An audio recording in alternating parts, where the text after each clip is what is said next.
I hope you all had a good lunch, and to follow that up with, hopefully we will give more food for thought with this panel. So what we have planned is that we are not going to make any presentations. We will only talk a little bit, and then there might be questions from the other panel members, and then finally from the audience.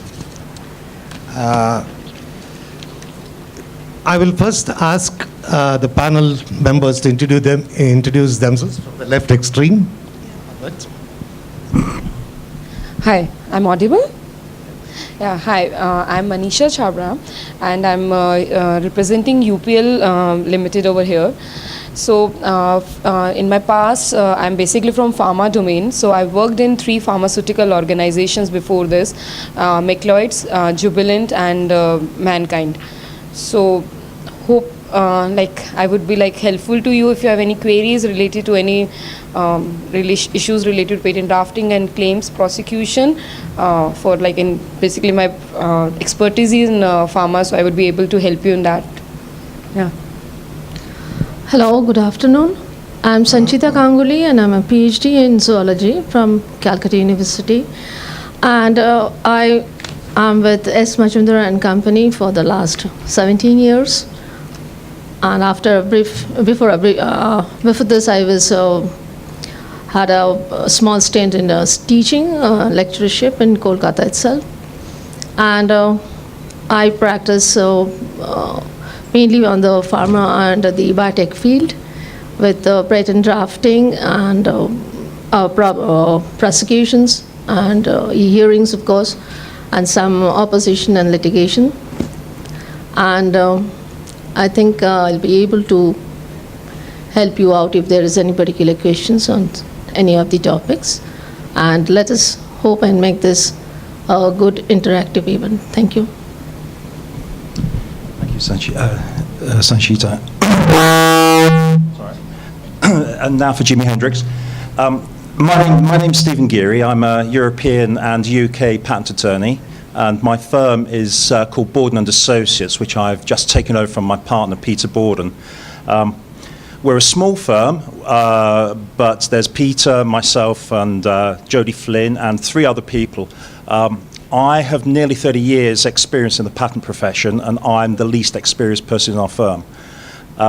We all come from an industry background at a senior level. So Peter was head of patents for Exxon Chemical. I was head of patents for a number of businesses in ICI globally, and including ICI India. And I also worked for some years for Unilever in-house, and I had global responsibility for patents for their detergents business, and that included looking after IP for Hindustan Lever together with Prabodha Ganguly, who is, I'm sure many of you all know.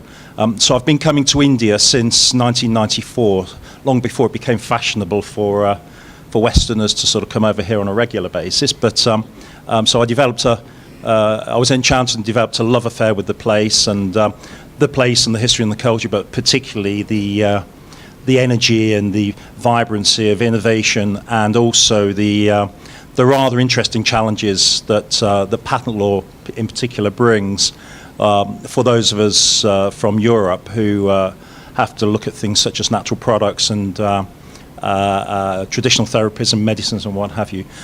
Borden and Associates, as I say, is a small firm, but we are based just outside London, and we work in large part in the chemical sphere and the pharmaceutical sphere.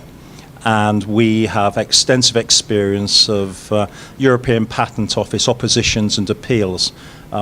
I've personally handled into the hundreds, as has Peter.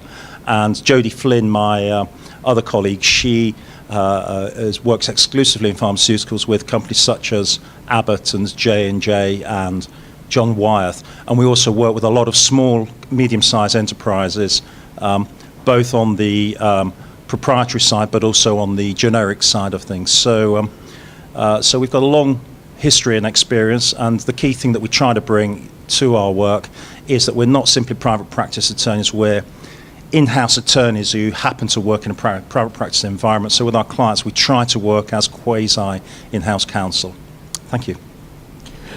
have a degree from IIT Kharagpur, 1981. I went to US in 81 and have been living in the US from 1981. I didn't go to United States to become a lawyer. I went to be a scientist. I have a PhD in material science, chemical engineering from Washington University. I was a faculty for 3 years at Michigan State. Then I was a scientist at Monsanto. And at that point, this is in the early 90s, when it's an interesting but true story that Monsanto had 130 people in the R&D, which I was in, mostly polymers R&D, and they laid off 50 people.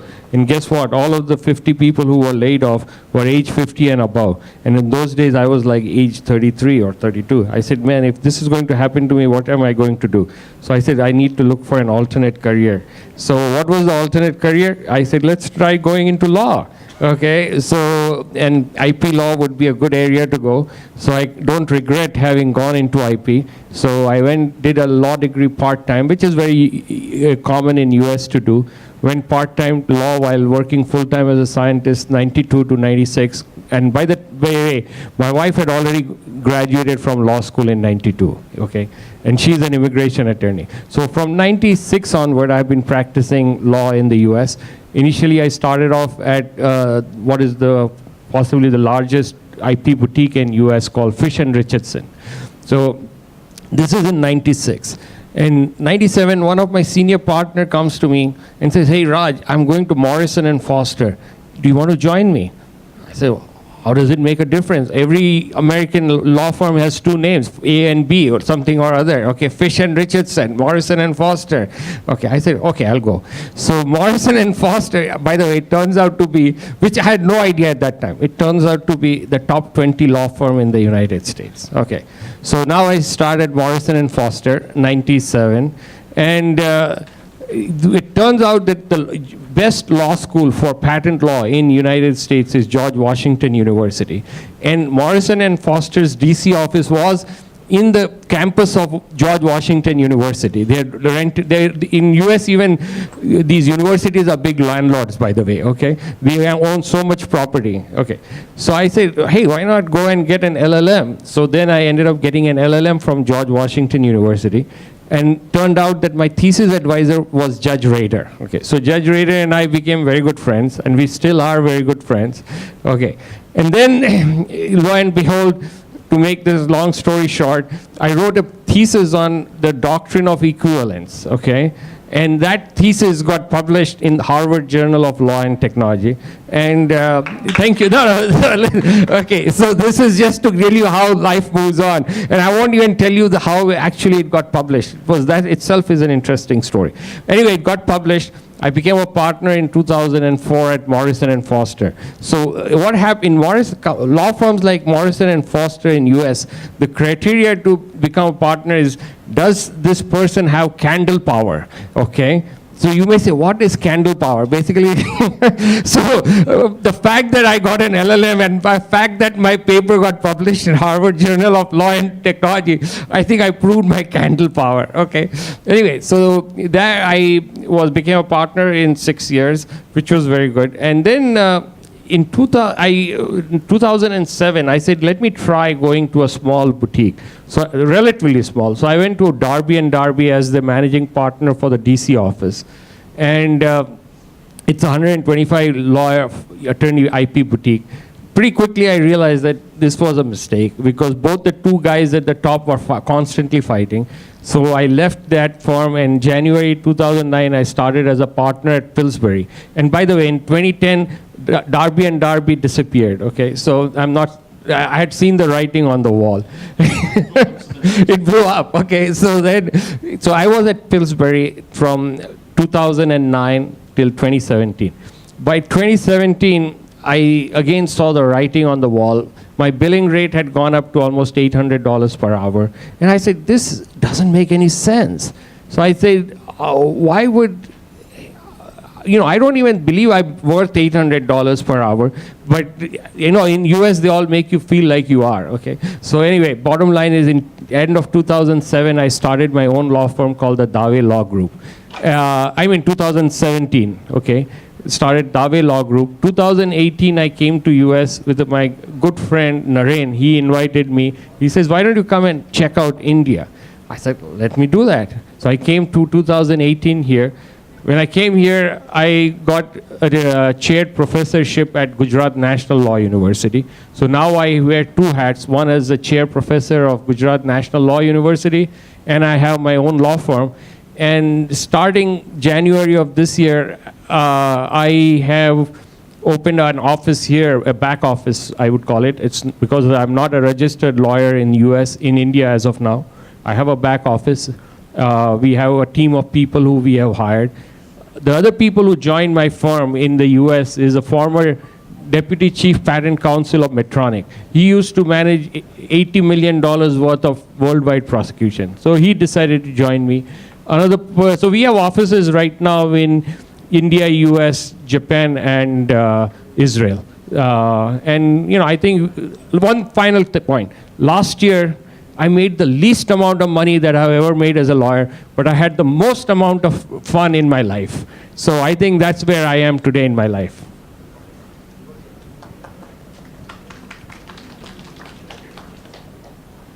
Good afternoon, everybody. I'm Vidya Vikas. I have over 15 years of industry experience ranging from engineering to software. I've worked both in India and US geographies. Today I'm representing Tata Consultancy Services. I am part of their in-house IP team for the past 3.5 years. And the topic of discussion today is something that I deal with on a daily basis. So look forward to connecting with all of you all. Finally, I'm Anil. I work right now with Lexorbis, a law firm based in Delhi and maybe in Bangalore. I worked earlier in Kirloskar Electric as an engineer developer.